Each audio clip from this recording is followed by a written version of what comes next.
Welcome to you all. Welcome to Adam, to Juan, and to Oscar. Adam, if we can start with you on alphabetical order of the name A for Adam. Welcome, first of all. Just give us an idea, perhaps, if you can, Adam, about the importance of fan engagement, of all the things that are going on in the sporting world these days. Why do you see fan engagement as really having that sort of supreme importance? Okay, thank you. So fundamental questions: why we engage, what for, what we get from it, and of course we know that the fan engagement is something that helps the businesses, the clubs, the client, fan who can really do more and really we can monetize and loyalize such fans more deep than the other fans. So the fundamental questions are, who is the engaged fan? How we can find that he's engaging more than others. So for me, fan engagement is the fan, the customer who more deeply involved in the product we have. Thanks, Adam. Juan, let's go to you, if we may. From your point of view, you've got great experience as well here. What do you think? Why has fan engagement really sort of gone right to the top of the agenda as being key for sports clubs? Well, good morning. I think fan engagement for a sport club is everything. Everything you do is fan engagement. When you play the sport, the first team, the academy, when you are thinking about the new digital assets, marketing activity, a campaign, when you look for brands, everything is fan engagement. This is the reason why it's so important. Even if you are an amateur or a popular club, you always have to consider in the point of view of fan engagement. So, in my opinion, this is the key thing about this football industry. Thank you, Juan. Oscar, just turning to you, if we can, Oscar Killingmoe, from a Norwegian perspective, and it seems to me, Oscar, that the Football Federation of Norway has been quite forward-thinking in looking at the gaming aspect and in terms of esports around professional football. What's your thoughts on the importance at the moment with fan engagement? Yes, thank you.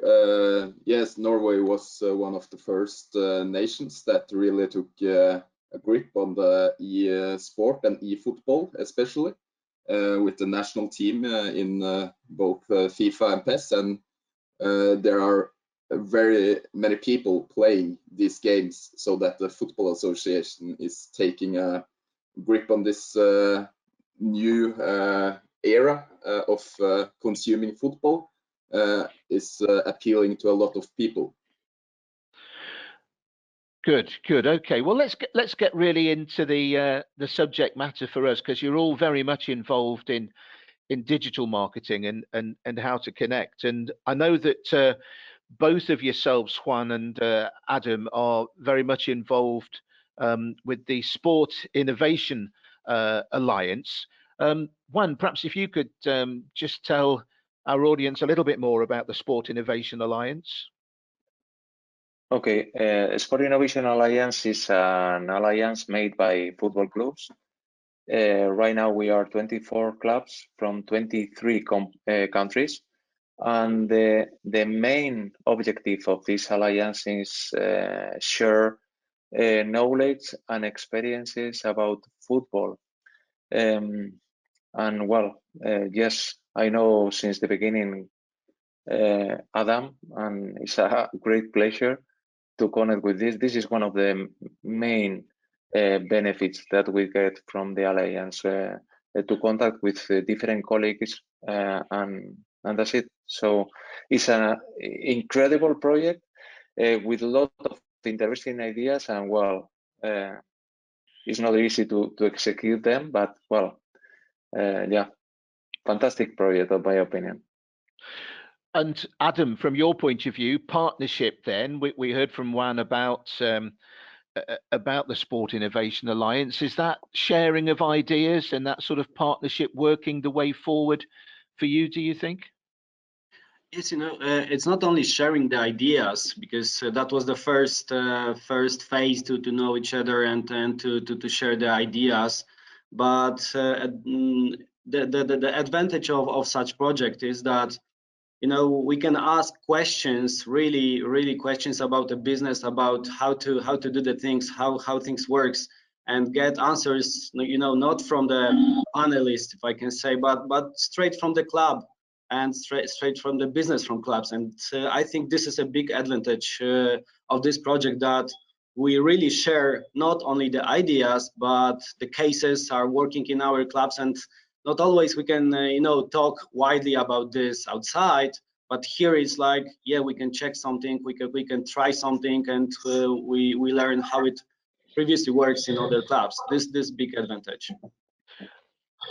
Oscar, as far as the Norwegian Federation is concerned, as far as you're concerned personally, what sort of things do you get involved with in terms of working with other organisations around digital marketing? Is there a lot of shared knowledge going on?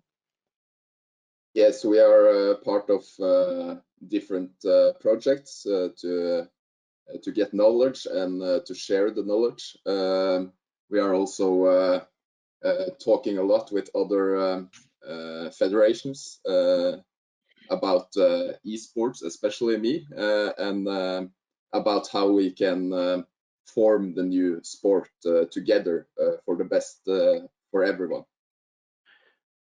And just looking at that again, Oscar, really, esports, such a major driver now across the world. What sort of experiences are you finding in Norway about how people are engaging digitally with the sort of the crossover, if you like, between esports and the professional football game, soccer game? We have done some research on the area and found out that our average esport players are around 21 years old, and 64% of them are really interested in football. And much of the knowledge they have about football can be crossed over between the platforms. So they learn things in the regular games that they take with them into the eFootball world. And then also on the eFootball pitch, they learn things that they look after in the real games. So it's yeah.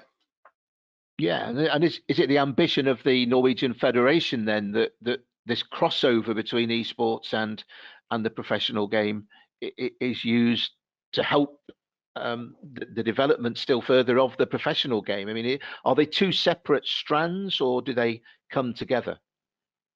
We try to make them come together so that we build up under the interest of all football, not only the regular one or the eFootball one, but we are growing the fan base all together with both sets of football. I know this is quite a topic at the moment, Juan, isn't it? I saw something that you shared online recently about an item about Generation Z, and are we losing the youngest section of fans? Oscar talking there about the average age being 21, but possibly below that. There's a feeling maybe that Generation Z, younger people, aren't engaging with sport as they used to, and with football as they used to. Is that a worry, do you think? Well, yes, this area, the losing contact with this generation, for me, is one of the most interesting since the beginning. Almost when I started working in Real Sociedad in 2016, one of the first things that we did was to update the web, and we finished it in 2017. So I asked my son, what is your opinion about the web? And my sons, all of them, the three of them replied, well, we don't care about webs, so we don't visit them. So they are too serious, too static. So Yeah. this struck me, and I was researching about this and thinking about this all the time, and I still looking for the solution. And I read this article, and it's, in my opinion, he identified very big the problem where it is right now. The point is that we are losing all this generation, the people who are under 25 years old. It's true that right now does not affect maybe the bottom line of the clubs, and this is the reason why, at least in Europe, they don't care really in a serious way about the generation, because in the short term, well, doesn't any impact in the revenues. But the point is that, and the people usually say, what the article also mentioned, I think that is true, that, well, don't worry about that. Some manager of the club say, well, don't worry about this, because when they will be 35 years old, they will come to the traditional approach of the sport. And it's, well, to come back, they have to reach in the first place this. So it's very difficult if someone has not engaged with a certain sport when they are young to engage when they are 35. So right now we have to put, I think, we have to consider in a serious way this and think how to engage, how will be the digital asset, the content, the style that we have to connect with them. And Adam, thank you for that one. Adam, from the point of view, the experience in Poland with Legia Warsaw, really a team that's got a fantastic fan base and has had for many years a very passionate support. Currently going well on top of the Ekstraklasa. One at the weekend, I understand, against Legia Gdansk.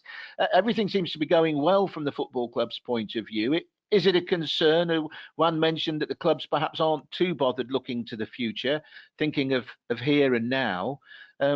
What is the experience that you have with Legia? So thank you. You've been watching the game.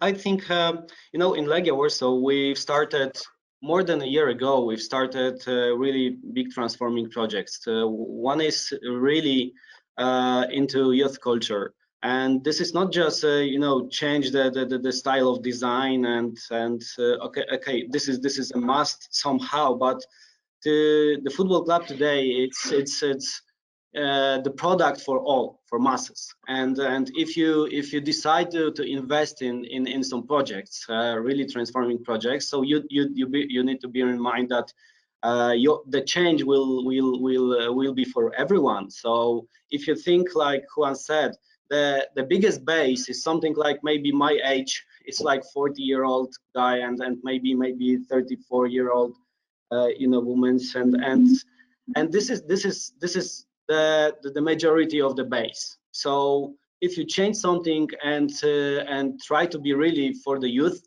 you can expect that no, there is a base that will not like understand the change you've done. So it always needs to be really custom.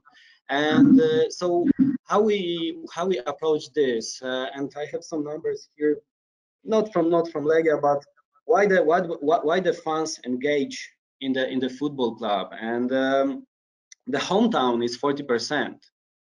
22% is current location, and then there is a family history is 14%, and then the team performance is 10%, and so on is favorite player and best team in country.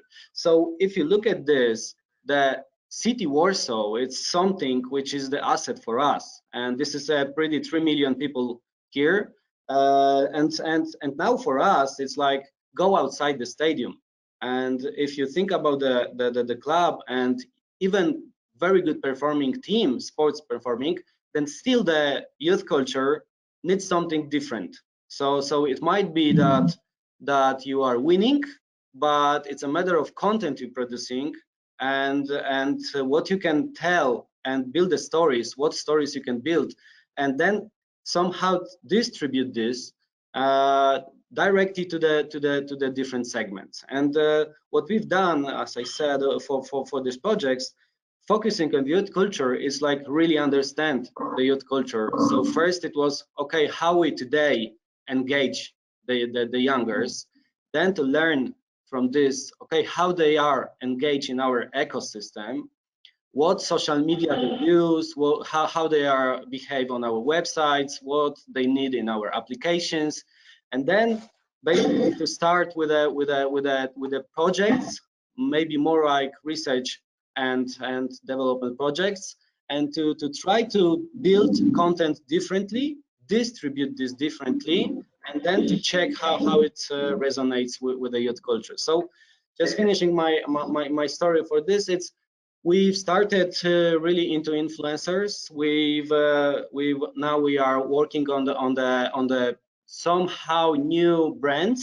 So these brands are connected to the Legia Warsaw, but from the first point, it might be that if someone is new, never been on the stadium, never thought that, okay, everyone knows Legia, but a lot of people from the Warsaw thinks, okay, this is the biggest club in Poland, this is the biggest club in Warsaw, but it's not my it's not my way of spending time, and that's why we want to build a project who resonates, and on the first meeting with this brand, it's something which is not directly connected to the Legia Warsaw, but then we starting to learn more and to try to get those people and engage and show the football and the club, the stadium, etc. But we know that the success is outside the stadium at the moment. Yeah. Oscar, we'll come to you in a moment for a national perspective in terms of Norway, but let's stay with the club thing just for a moment and go back to Juan. Again, one from a club point of view, you said, as you said, you're with the Real Sociedad. They're going well, aren't they? Second in La Liga at the moment. Adam's experience there with clubs, is that what you're finding as well? Are you finding similar things about the fan base and the potential future fan base in San Sebastian? Well, I mean, I think the same as Adam said. I think right now the point is that the COVID realizes us that is really important, because right now the stadiums are empty and everybody are at home. But once the COVID will be over and the stadium will be full of people, the fans at home are much more than the people who are inside the stadium. So this, to care about the fan engagement, for instance, during the match day, for the fans that are at home, is a key issue for us. So when we start thinking about this, the first thing that you came on mind is second screen. And again, we made really a lot of mistakes about that, because second screen, well, it's about generation Z, because they are the people who are doing this, are using this second screen.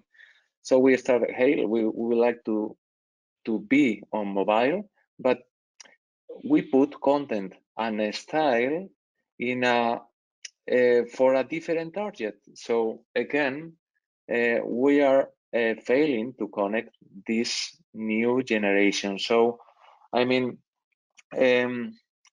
still, we have to change our mind completely. The history is a really huge limitation for us, because the people who are right now taking the decision and thinking we are from another generation, and it's not easy to put on the hands of this new generation that has been growing with the mobile since the beginning. So But well, it's a challenging thing, and the point is that maybe we have to apply the design thinking approach. What I mean is to put the fun in the middle. So let's go to start working with them. Maybe maybe no, for sure we have to start working with them and ask them openly what are they thinking about this.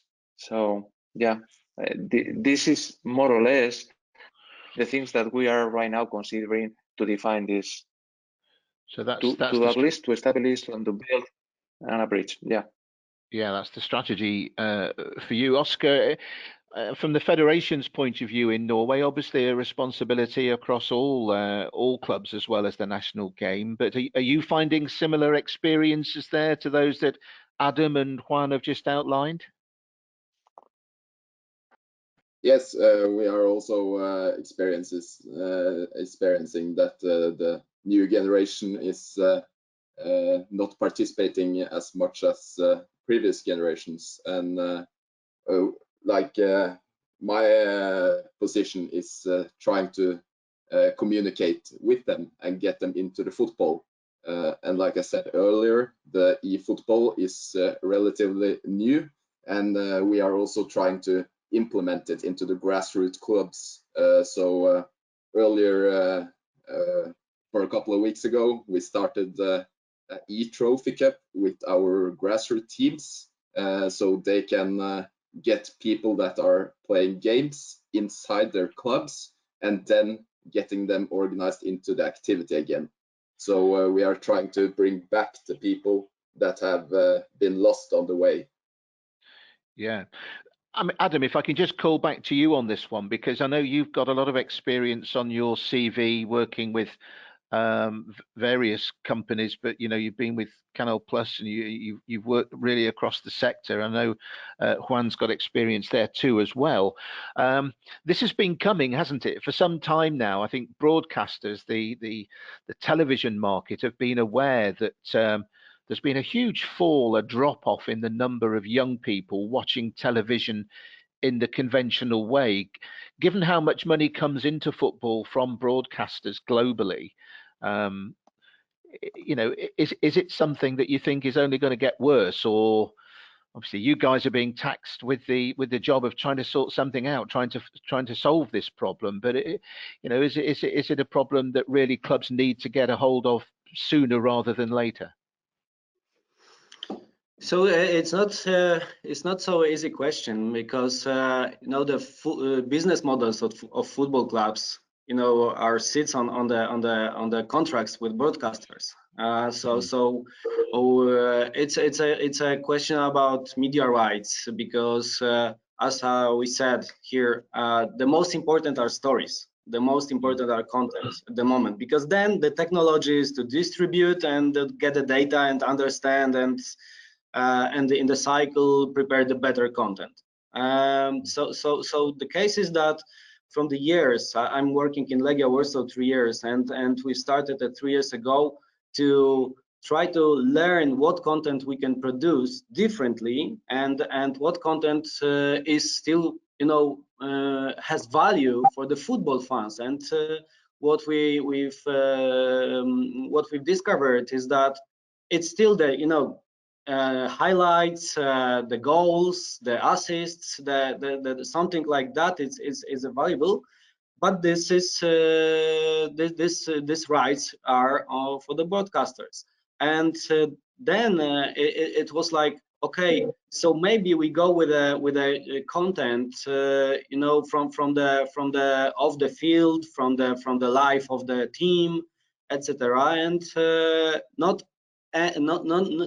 the still that was rights which are not used by the broadcasters, but in the contracts this is for them. So the change is to look for the content you can produce from the scratch, adding adding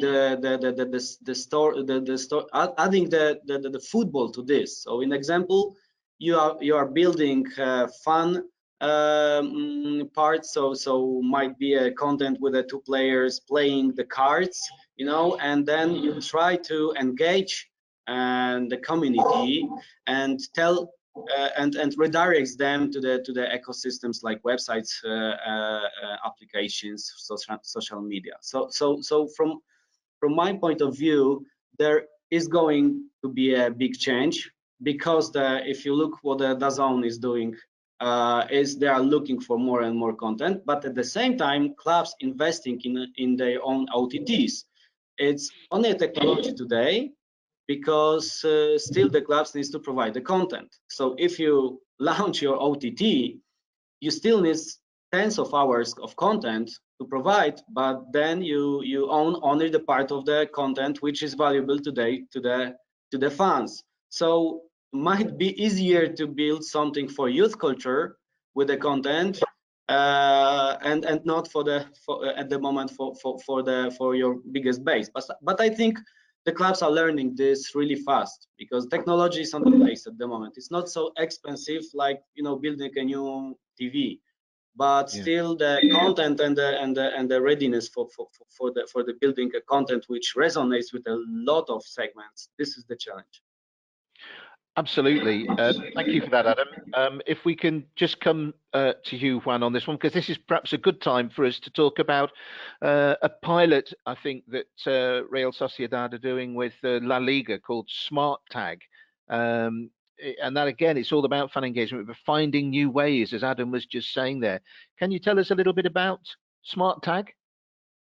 Yeah, sure. Yeah. Well, we in this case we try to change a little bit the way the model of the main sponsor is in the kit of the club.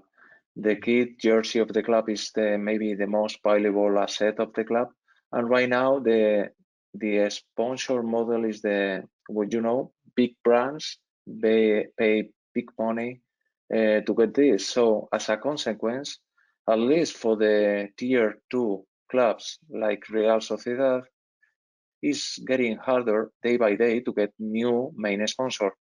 So with this Smart Tag, I'm going to explain briefly what is Smart Tag. Is a tag that is using near field communication technology. Is the same technology that is applied for the credit card, that you don't have to put the credit card right now on the machine to pay, just close to this machine and the transaction is done. So imagine that you attach a tag to the kit, and once you buy the kit, you connect with the mobile app the kit, and then during the match day we remind our fans, please read the tag, and once they read the tag using the mobile app, we deliver voucher of the active campaigns to the mobile app. These vouchers are most of them discounts that they can be consumed at the stadium or in the point of sale of the brand that is delivering the campaign. So in this way, we are attracting brands to promote their product or services to the fans in a very much more cheaper than the main sponsor. So this is a new revenue stream for the club, but also we are motivating the fans to buy the official t-shirt, the official kit, instead of the fake one, because we are adding value benefits to them. And for the fans, well, I think it's a new way to do this fan engagement, because even if they are at the stadium, of course they can benefit from all these discounts, but also if they are at home or in any other place. This technology has additional benefits that you can start adding more services to this tag. And what I mean by this, so this is another key, very important aspect of the fan engagement when they are, for instance, at the stadium. That could be to improve this fan experience. You can apply this technology to the gates to access to the stadium. Oh no, and also in the point of sales and the bars, to a new way of payment. So because of this, we are fully think that the Internet of Things connected with the apparel, with the garment, is a thing that will be used for sure. And quite recently, Nike is again restarting. He did an experience in 2017, and again right now is doing this, I think, with Chelsea. Yeah, that sounds absolutely fascinating, doesn't it? Oscar, is that the kind of thing, that the kind of development that you're seeing in Norway, in terms of finding, not necessarily replicating that, obviously, it's a new project, but I mean, what kind of things are you being able to bring in to play because of the connectivity you have with esports? I really like the new technology that Juan describes here, and the Norwegian FA has also gone digital with their match program. So no, you don't get a physical copy of the program, but you get it all on your cell phone when you enter the stadium. Also in eFootball, we try to engage with the fans on our streaming devices. So it's always a chat where we can like talk directly to the viewers, and they get to be part of our matches, our games. So so they are a part of the live stream and get in on the experience that way. Do you think that the COVID, Juan mentioned the COVID-19 pandemic, obviously, and you know, a lot of what we're talking about has already been put in place, and our future plans, so hopefully aren't affected by that. But do you think that in a way, some things that have happened during COVID have driven some of these developments forward faster than they otherwise would have been driven? You know, no crowds in stadiums, having to find ways of communicating, OTT being used really right across the world now by clubs to broadcast their matches directly to the fans. Has it in an odd kind of a way been beneficial to change within football, do you think, Oscar? I can only talk for the eFootball, but for us, it's been quite good actually, because many people have got their eyes open for eFootball in this difficult time. And in Norway, all the football stopped up in March, so people turned to the web to see what they can do and what they can consume about football. And then we were really quick to launch big tournaments for all of our players, and got thousands of them competing. So for us, it was a good way of communicating that football can be consumed in different ways. And that's our vision too, that we want to extend the everyday football from the traditional pitch over to the digital one. So not trying to compete against it, but expand the football horizon for everyone. Oscar, thank you for that. Adam, if we can come back to you, you heard what Juan said about what they're doing, and Oscar likewise. I imagine for Legia it's very much a similar story, isn't it, of finding these new ways of tapping into the fan base with new technologies. So for the COVID, before the COVID, we've started digital transformation of the club, and it started 3 years ago. You know, preparing the company with transformation and with digital products in the football clubs. It's sometimes it's that we as digital departments are faster than the resources they need to manage and after the implementations. So we need to be, you know, wise with what will be the next project, and if we want to build and implement the new tools, we should be prepared to maintain this and to stay with it.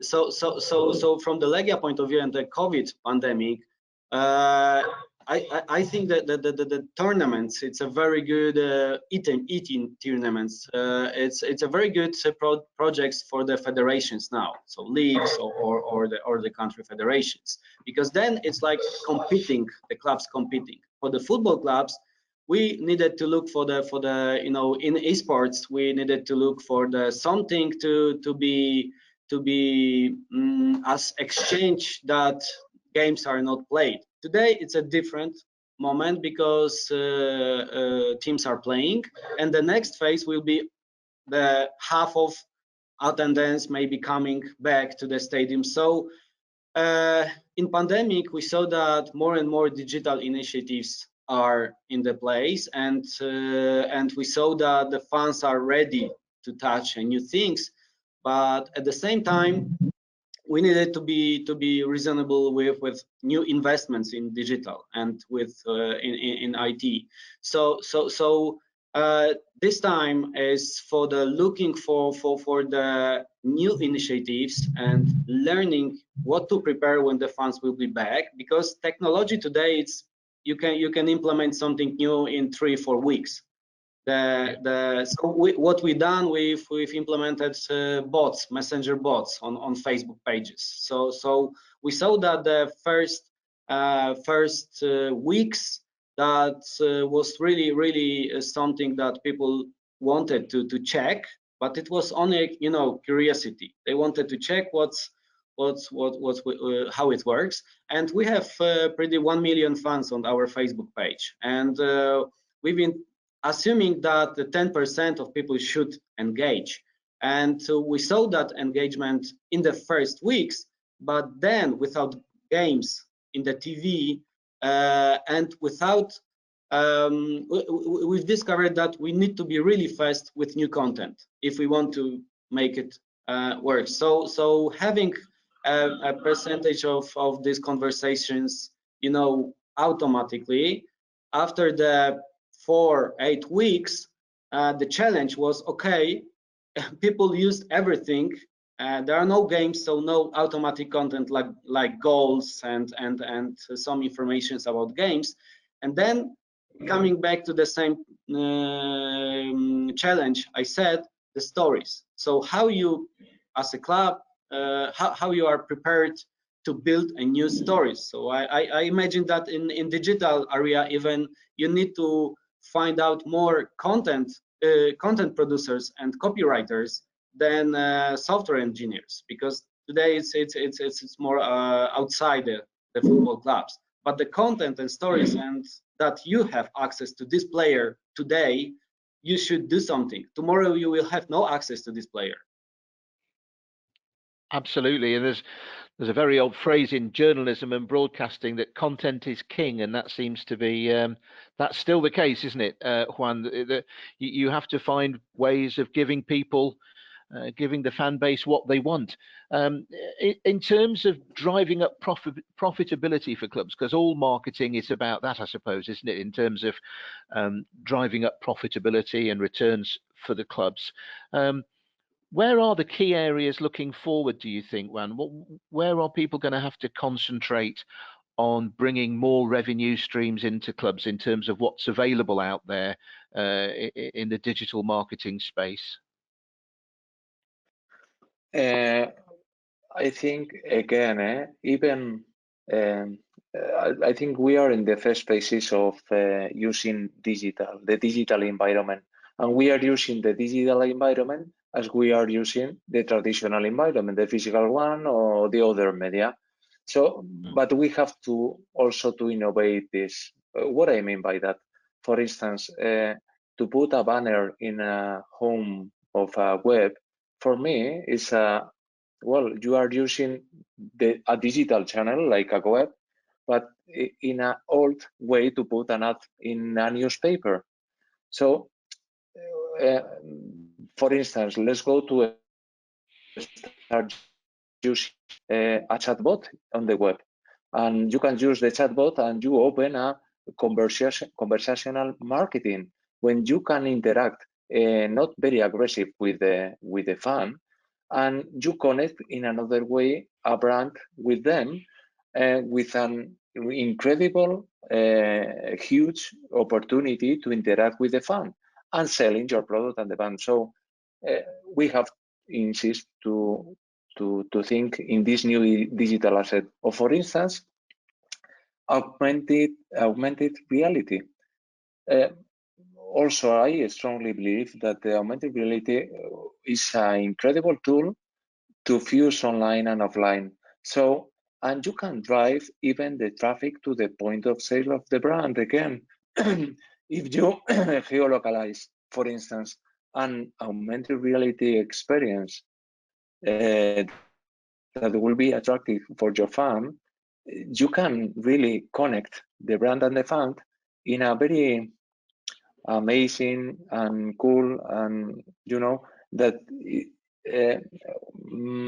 I think is the key. I mean, and yes, the thing is to change completely the mind with this new area, digital. So right now the clubs in general, we are really willing to find new revenue stream from the club. So, and the publicity, of course, is an incredible way, but we have to change again, trying to create new digital asset that will generate new revenue stream.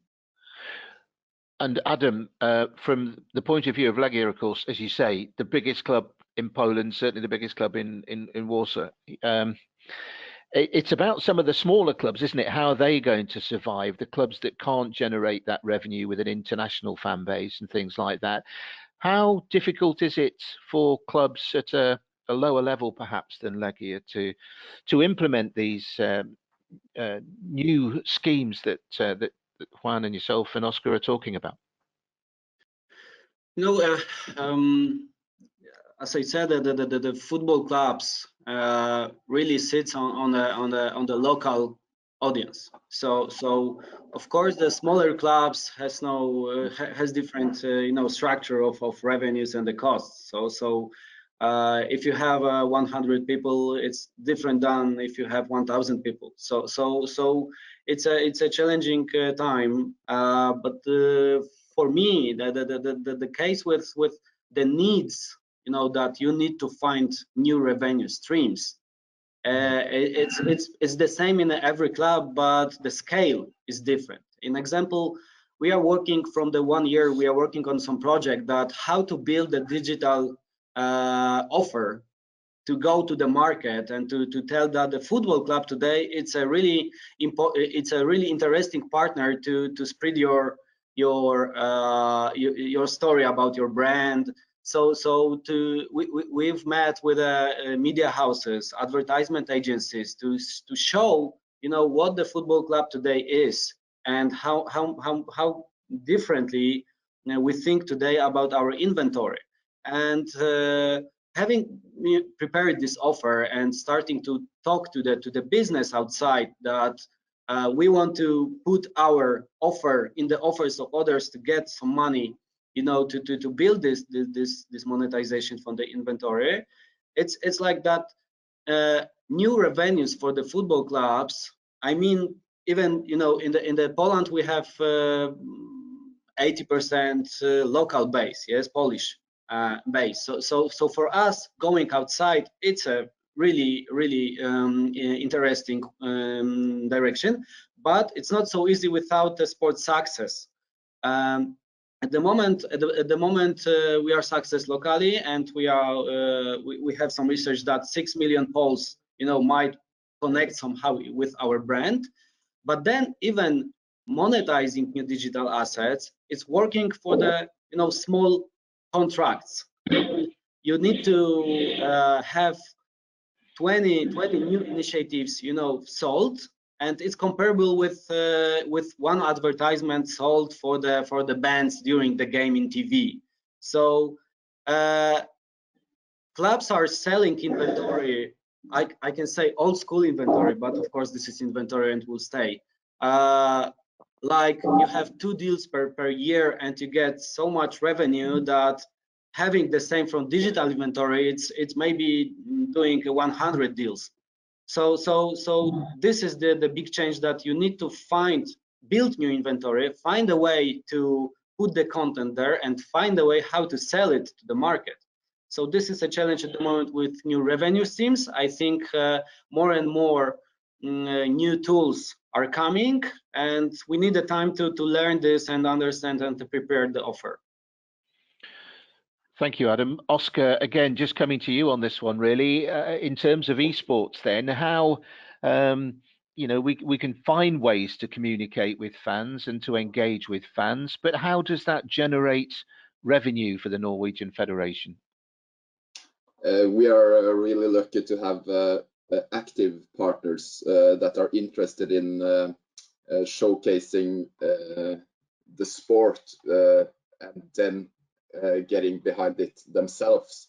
So they are helping us with building attractive tournaments, arenas for the players, and the biggest part is to create a professional arena for the players to showcase their skills, because they put so much time and energy into this and are getting really good. So that's the least thing we can do as a big organization here in Norway, to give them that professional arena.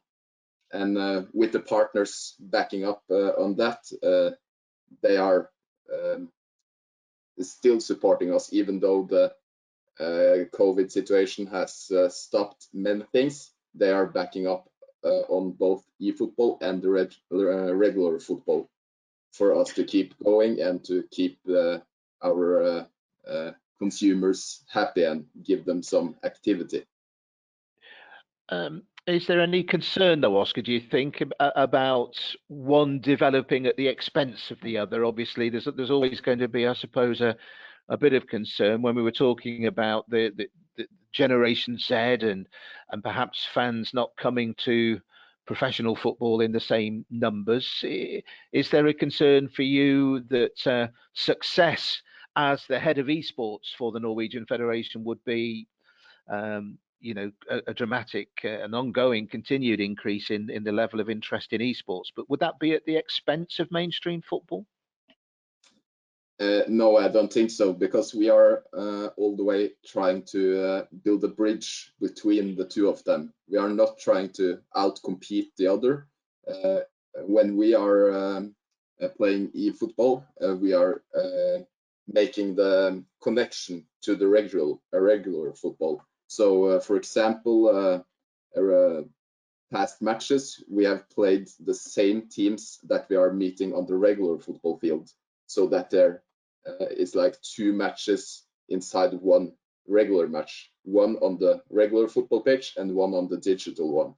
So we are trying to connect them and help build up under the other one, so we can both benefit from the fans that's inside one genre.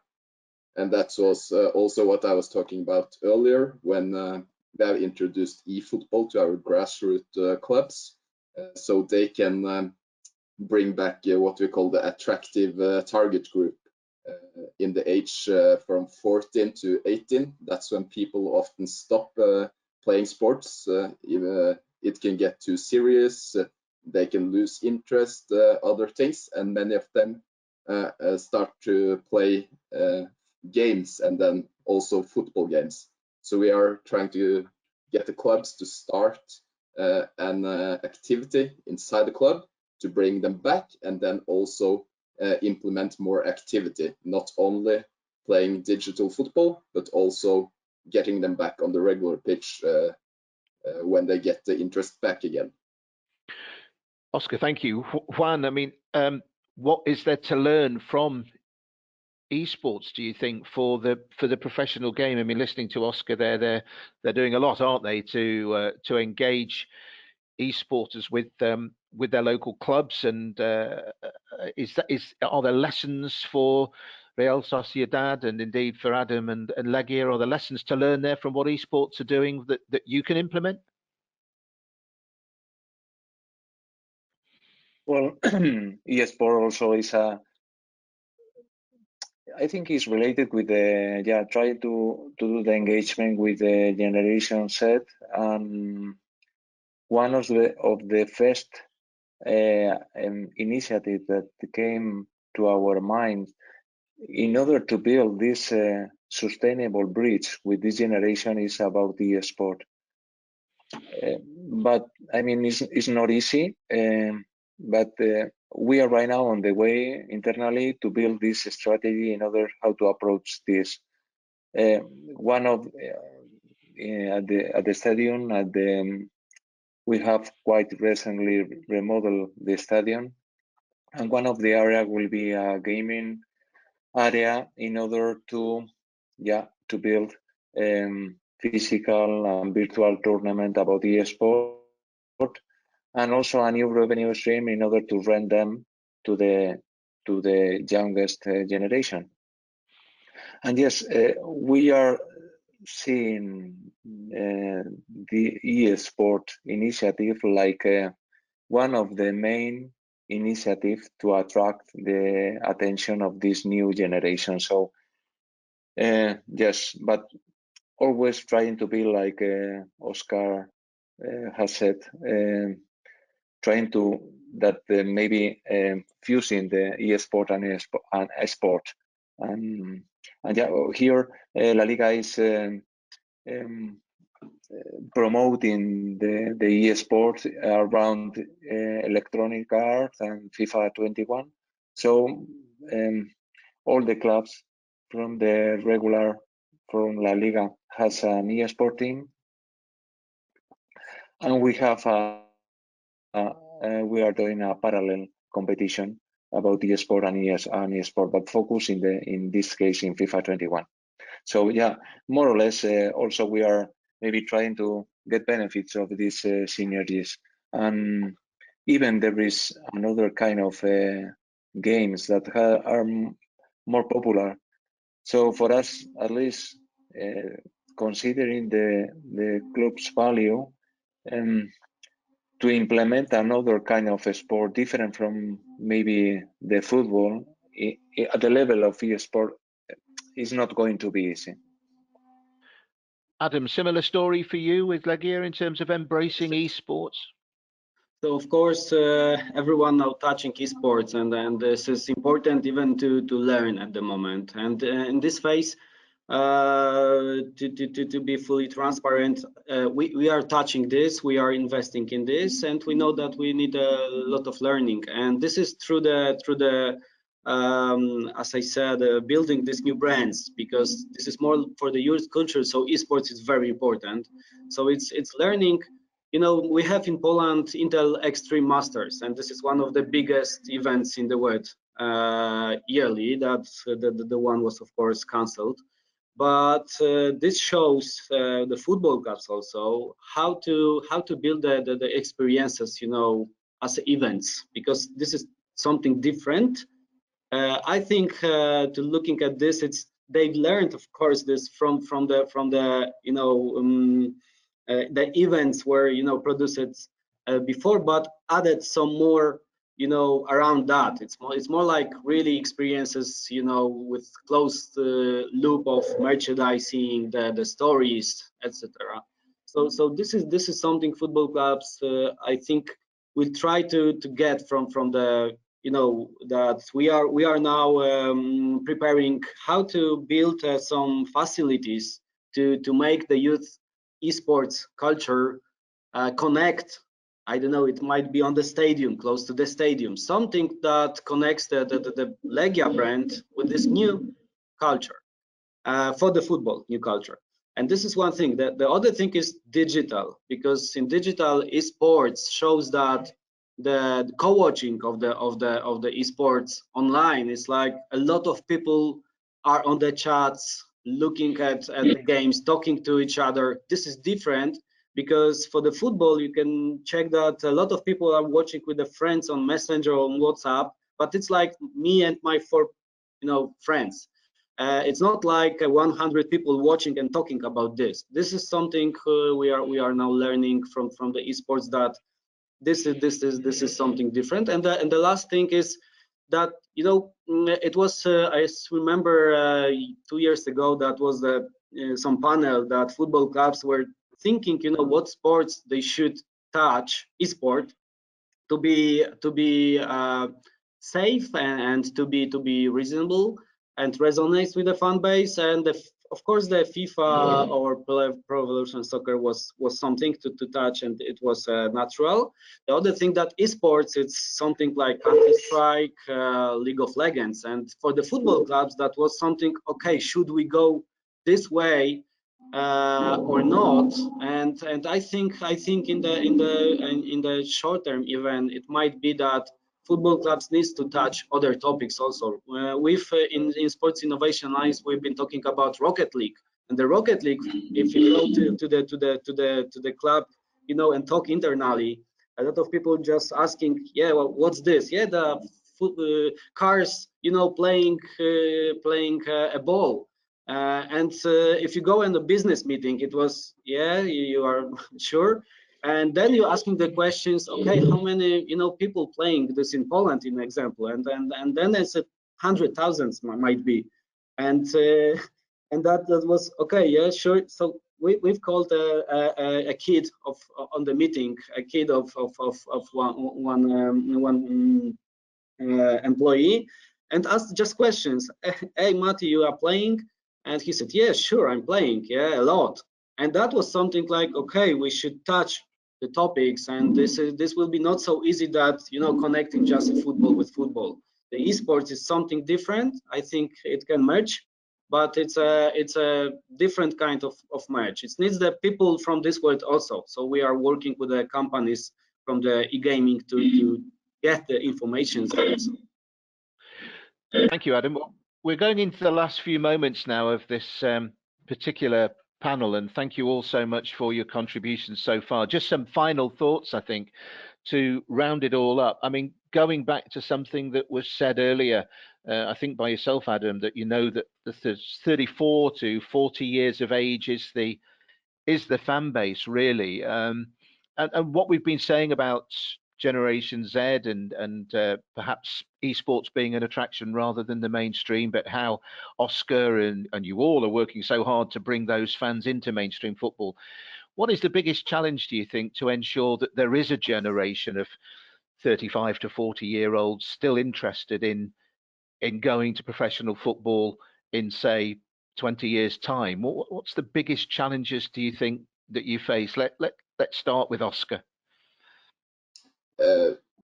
Like I said, we are really working to connect the e-football and the regular football. And when we're doing that, we are getting, like Adam was into, that the sport teams are also interested in other games. So we are dragging other games and another fan base into the sport teams, and then the sport teams are providing them with football because they're a football club.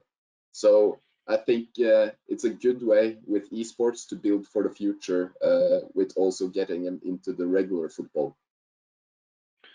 Thank you, Oscar. Juan, let's turn to you next, if we may, for some final thoughts on this.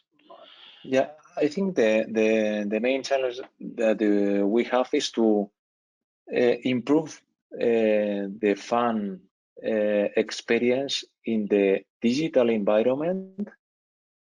We have already mentioned, and I would like to highlight here, mobile is the first, and still when we are thinking about a landing page, for instance, we are thinking still in desktop.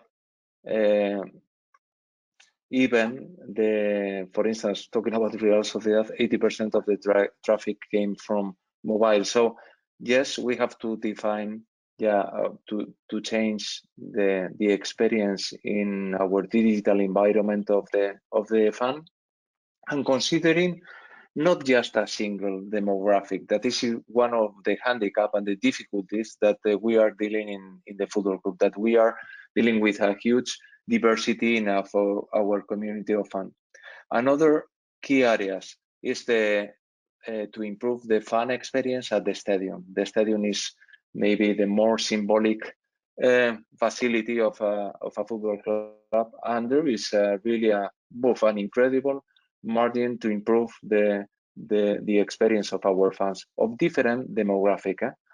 with augmented reality, with virtual reality, with maybe purchasing from the mobile app, at the same time purchasing with a single basket, merchandising, food and beverage. So yes, this is another key aspect. And the third one is to experience, to change also the brand experience is key for us to get new revenue. So how we are attracting brands to use and to close connect their brand with our fans and clubs in a different way. This is another challenge that I think, in my opinion, we have in the next years.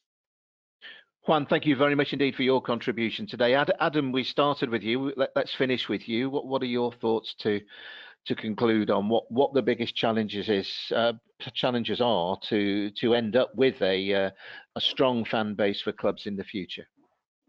So 20 years, it's hard to imagine, but maybe in 5-10 years.